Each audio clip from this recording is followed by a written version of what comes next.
இயேசு கிறிஸ்துவின் நாமத்தினாலே உங்கள் யாவருக்கும் அன்பான வாழ்த்துக்கள்.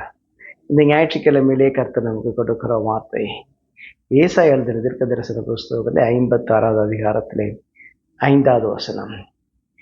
என்றும் அழியாத நித்திய நாமத்தை அவர்களுக்கு அருளுவேன், ஆண்டவருக்கு மகிமை உண்டாவதாக. பாருங்க, கர்த்தர் சில பேருக்கு என்றென்றைக்கும் அழியாத நித்திய நாமத்தை தருகிறார். நாமம் என்று சொன்னால் பெயரை குறிக்கிறது. சில பேருடைய பெயர்களானது கீர்த்தியோடு இருக்கும்படியாய், புகழ்ச்சியோடு இருக்கும்படியாய் கர்த்தர் சில பேரை ஆசீர்வதிக்கிறார். இந்த இடத்துல வாசிக்கிற பொழுது பாருங்க, சில பேர் தேவனுக்கென்று சொல்லி உடன்படிக்கை கை கொள்கிறதுனாலே, தேவனுக்கு பிரியமாய் வாழ்கிறபடினாலே அவருடைய வாழ்க்கையை கர்த்தர் ஆசீர்வதிக்கிறார்.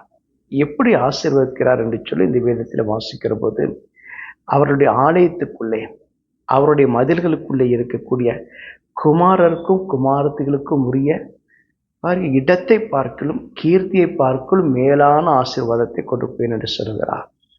ஆண்டவருடைய ஆலயத்துக்குள்ளே, ஆண்டவருடைய மதில்களுக்குள்ளே அவருடைய குமாரர்களும் குமாரத்திகளும் இருக்கிறாங்களாம். இந்த குமாரருக்குரிய இடத்தை பார்க்கலும், இந்த குமாரத்திகளுக்கு இருக்கக்கூடிய இடத்தை பார்க்கலும், அவர்களுக்கு உண்டான கீர்த்தியை பார்க்கலும் கர்த்தர் சில பேருக்கு உத்தம இடத்தை கொடுக்கிறார், உத்தமமான கீர்த்தியை கொடுக்கிறார். ஆண்டவருக்கு மகிமை உண்டாவதாக. இது எல்லாருக்கும் கிடைக்கிற ஒரு ஆசீர்வாதம் அல்ல, வெகு சில பேருக்கு மாத்திரமே கிடைக்கக்கூடிய ஆசீர்வாதம். பாருங்க, வேதத்தில் வாசிக்கிற பொழுது கடந்த வாரத்தில் நான் சொன்னது போல ஆபிரகாம், ஈசாக்கு, யாக்கோபு இவர்கள் அனைவருமே தேவனாலே தெரிந்து கொள்ளப்பட்டவர்கள். இவருடைய நாமத்தை கர்த்தர் நித்திய நாமமாக வைத்திருக்கிறார், என்றென்றைக்கும் அழியாது நித்திய நாமமாக வைத்திருக்கிறார். மோசே இடத்திலே பாருங்க, ஆண்டவர் பேசுகிற பொழுது இப்படித்தான் சொன்னார், நான் ஆபிரகாமின் தேவனும் ஈசாக்கின் தேவனும் யாக்கோபின் தேவனுமாக இருக்கிறேன், இது தலைமுறை தலைமுறை தோறும் என்னுடைய பேர் பிரஸ்தாபம் என்று ஆண்டவர் சொன்னார்.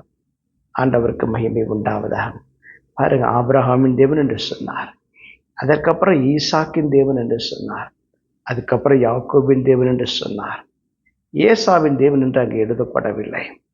ஏன் பாருங்க, ஈசாக்குக்கு 2 பிள்ளைகள் இருந்தார்கள். ஒருவன் ஏசா, மூத்தவன் ஏசா. 2வது ஒருவன் இருந்தான், அவன் யாக்கோபு. ஆனால் கர்த்தர் யாரை தெரிந்து கொண்டார் தெரியுமா? யாக்கோபை தெரிந்து கொண்டார். யாக்கோபின் பெயரை கனப்படுத்தினார், யாக்கோபின் பெயரை உயர்த்தி வைத்தார். யாக்கோபு தன்னுடைய குமார்கள் அனைவரையுமே அழைத்தார். இறுதி நாட்கள் வந்துவிட்டது, எல்லா பிள்ளைகளையும் ஆசீர்வதித்தார். அவருக்கு மொத்தம் 12 பிள்ளைகள் இருந்தாங்க. 12 பேரையுமே ஆசீர்வதிக்கிறார். அதில் பார்த்தீங்கன்னா கடைசியாக வரும்போது யோசேப்பை ஆசீர்வதிக்கிறார். யோசேப்பை ஆசீர்வதிக்கும் போது மாத்திரம் ஒரு வார்த்தை சொல்லி ஆசீர்வதிக்கிறார். என்ன தெரியுமா சொன்னார் பாருங்க, உன்னுடைய தகப்பனுடைய ஆசீர்வாதம் உன் பிதாக்களுடைய ஆசீர்வாதங்களுக்கு மேற்பட்டதாயிருந்து நித்திய பர்வதங்கள் முடிவு மட்டும் எட்டுகின்றன என்று சொன்னாராம். ஆண்டவருக்கு மகிமை உண்டாவதாக.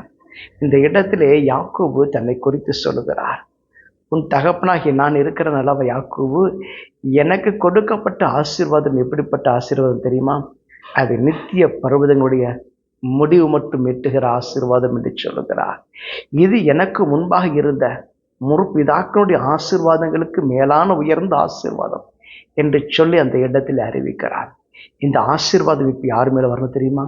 யோசேப்பினுடைய உச்சம் தலையின் மேல் இறங்கி வரட்டும், தன் சகோதரனுடைய விசேஷித்தமானவனுடைய உச்சம் தலையிலே இறங்கி வரட்டும் என்று சொல்லி அந்த இடத்திலே யாக்கோபு யோசேப்பை ஆசீர்வதிக்கிறார். எனக்கு அன்பான தேவ ஜனங்களே, ஆசீர்வாதம் சில பேரிடத்தை தலைமுறை தலைமுறையாய் கடந்து போகிற ஆசீர்வாதம்.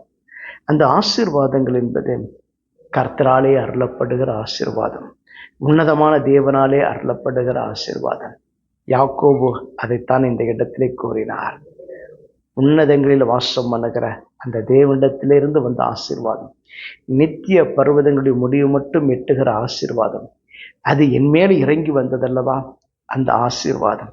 அது யோசேப்புடைய சிரசை மேல் இறங்கி வரட்டும், தன் சகோதரர்கள் விசேஷித்தமானவனுடைய உச்சம் தலையில இறங்கி வரட்டும் என்று சொல்லி அந்த இடத்திலே யோசேப்பை யாக்கோபு ஆசீர்வதித்ததாக வேதம் சொல்லுகிறது.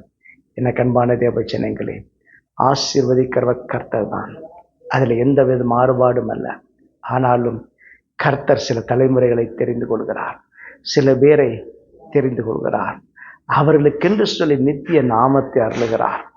என்றென்றைக்கும் அழியாத நித்திய நாமத்தை தருகிறார். அவருடைய பெயரானது என்றென்றைக்கும் கீர்த்தியோடும் புகழ்ச்சியோடும் விளங்கும்படிக்கு அவர்களை தேவனே மேன்மைப்படுத்துகிறார்.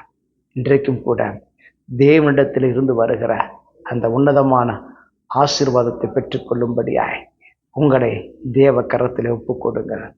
கர்த்தர் உங்களை மேன்மைப்படுத்துவார். கர்த்தர் உங்களை கனப்படுத்துவார். கர்த்தருடைய ஆசீர்வாதம் உங்களுடைய சிரசின் மேல் இறங்கி வருவதாக.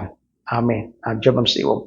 எங்களை அதிகமாக நேசிக்க நல்ல ஆண்டவரே, இன்றைக்கும் நோக்கி பார்க்கிற உடைய பிள்ளைகளுடைய தலை மீது ஒரு விசேஷித்த அபிஷேகத்தை ஊற்றும்படி நான் ஜெபிக்கிறேன். அன்றைக்கு யாக்கோபு சொன்னது போல என்னுடைய ஆசீர்வாதம் என்று பிதாக்களுடைய ஆசீர்வாதங்களுக்கு மேற்பட்டதாக இருந்தது என்று சொன்னது போல இன்றைக்கும் உடைய பிள்ளைகள் வாழ்க்கையிலே பிதாக்களுக்கு மேலான ஒரு உன்னதமான ஆசீர்வாதத்தை, ஒரு நித்திய ஆசீர்வாதத்தை உடைய பிள்ளைகளுக்கு நீ தந்தருளும்படி நான் ஜெபிக்கிறேன். இயேசுவின் ஜெபத்தில் நல்ல பிதாவே.